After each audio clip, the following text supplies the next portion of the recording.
Assalamualaikum warahmatullahi wabarakatuh. Pemirsa UM Channel yang dirahmati Allah, innal hamdalillah nahmaduhu wa nasta'inuhu wa nastaghfiruh wa na'udzu billahi min syururi anfusina wa min sayyiati a'malina. Allahumma shalli ala sayyidina Muhammad wa ala alihi wa ashabihi wa barik wa sallim ajmain. Amma ba'd. Pemirsa UM Channel yang dirahmati Allah, kalau kita berbicara tentang cinta dan pacaran, nampaknya tidak ada habisnya. Dan bisa jadi kita akan sering menemukan remaja-remaja, mungkin anak kita atau teman-teman kita yang terlibat dalam aktivitas yang nampaknya menyenangkan tersebut.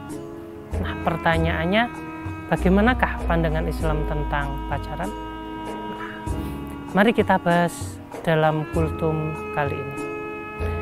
Pacaran nampaknya sesuatu yang kalau didengar menyenangkan.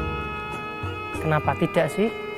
Karena saat kita pacaran, saat orang pacaran, yang ada nampaknya hanya sesuatu yang menyenangkan. Bagaimana tidak senang? Kita atau orang tersebut berada di dekat orang yang dia sayangi.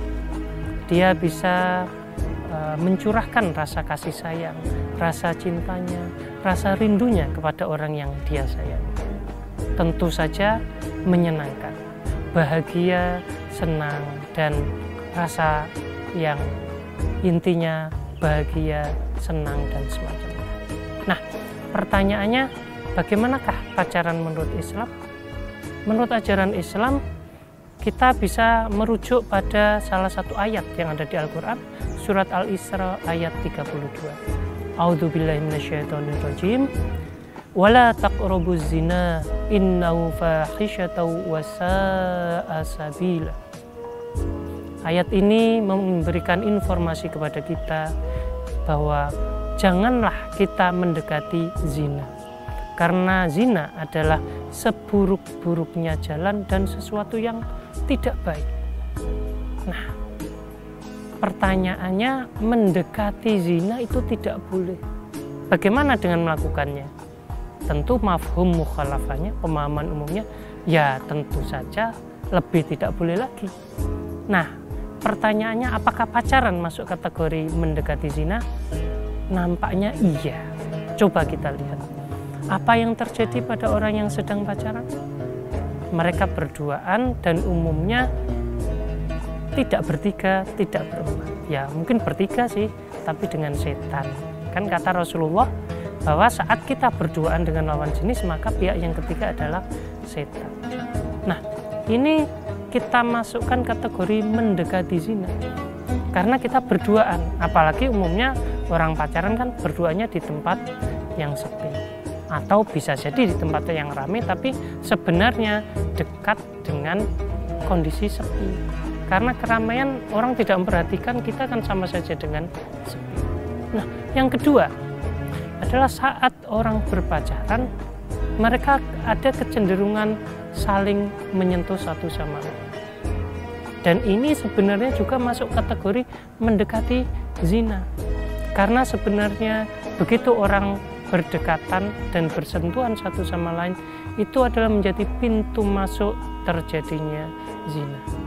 Dan nampaknya sulit ya, dan sangat jarang orang pacaran tanpa sentuhan, kecuali LDR nih ya. Tapi jangan dulu bahagia loh ya yang LDR. Kenapa? Karena sesungguhnya LDR juga bisa masuk kategori mendekati zina.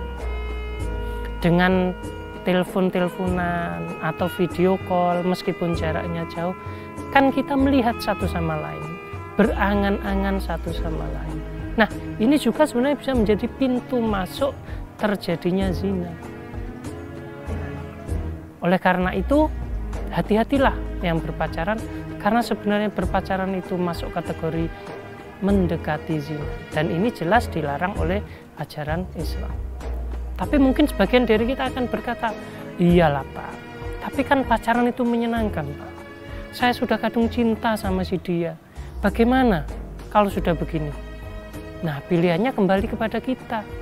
Kalau sudah jelas itu tidak baik, itu dilarang, maka akan lebih baik kita mengikuti kehendak Allah. Loh, tapi ini kan baik Pak. saya menjaga pacar saya menjaga dia, menyenangkan dia. Benarkah itu selalu yang terjadi? Nah, coba ditelaah lagi lah. Ingat, kadang-kadang juga Anda ketika pacaran juga bisa terlepas dari kontrol pada nafsu.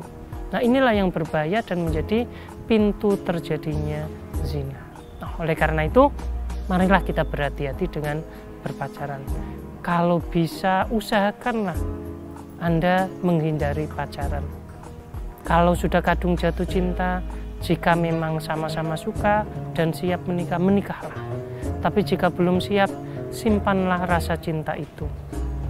Jadikanlah cinta itu motivasi pada Anda untuk makin mendekatkan diri kepada Allah, makin berprestasi. Caranya, jadikanlah cinta dalam doa. Anda doakan orang yang Anda cintai saat Anda melaksanakan tahajud di tengah malam.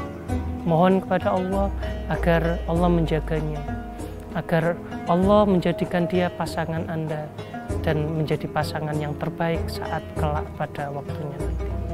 Nah, jadikan juga dia motivasi agar Anda makin rajin untuk berkarya dan berprestasi. Nah, kalau ini yang terjadi, insya Allah rasa cinta yang datang itu akan membawa kebaikan untuk Anda dan untuk dia. Dibandingkan kalau Anda pacaran, senang sih, tapi itu rawan mendatangkan banyak keburukan baik di dunia maupun di akhirat. Jika memang sayang, ajaklah dia menuju surga. Jangan ajak dia berbuat dosa, berbuat maksiat yang berending pada neraka. Demikian, mudah-mudahan bermanfaat. Semoga Allah Al-Qawi senantiasa berkenan memberikan kekuatan kepada kita agar kita bisa terhindar dari pacaran. Amin amin ya rabbal alamin. Wallahul muwaffiq ila aqwamit thoriq. Wassalamualaikum warahmatullahi wabarakatuh.